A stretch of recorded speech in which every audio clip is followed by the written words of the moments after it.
Hello YouTube, Triumph Guy here today, and I'm going to show you how to change the Serpentine belt or the V belt or the auxiliary belt. Okay, what you're going to need for this on the Peugeot 208 is a 13mm 12-sided socket. It's really important that it's 12-sided and not the 6-sided. Obviously it'd be better if you had a breaker bar for this with a socket, but unfortunately this is what happens when we open the spanner, but should still be able to do it. So the first thing you're going to do is you're going to just take a picture of the belt layout. Okay, and this goes for all cars, I just do it, and then this means that if you ever get stuck, then you know which way around it goes. And you're going to be putting the 13mm onto the tensioner here.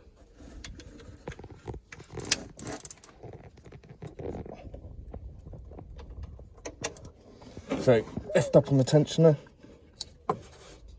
and take the belt off like so, and then just release it slowly. Okay. Once you've got your belts, just make sure that they are the same and they will fit.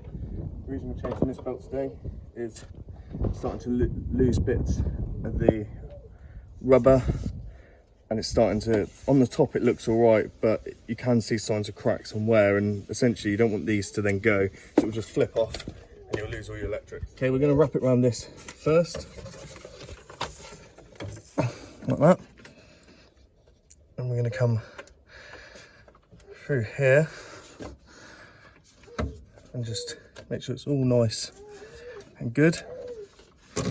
Pull this, hold it tight there,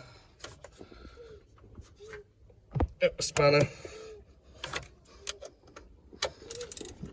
Mind you don't nip your fingers.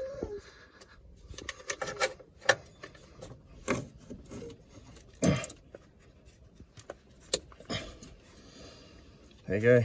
And then all you're going to do is you're going to just work it over here.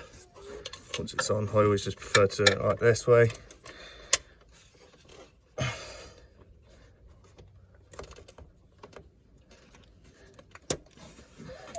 Tighten it up, just double check to make sure it's not overhanging anywhere, and that is good. Right, thank you very much for watching. If you've got any questions, then please make sure that you put that in the comment section. Please make sure you like and subscribe for some more content on the Peugeot 208, and then let's just double check to make sure it works and move all this stuff away.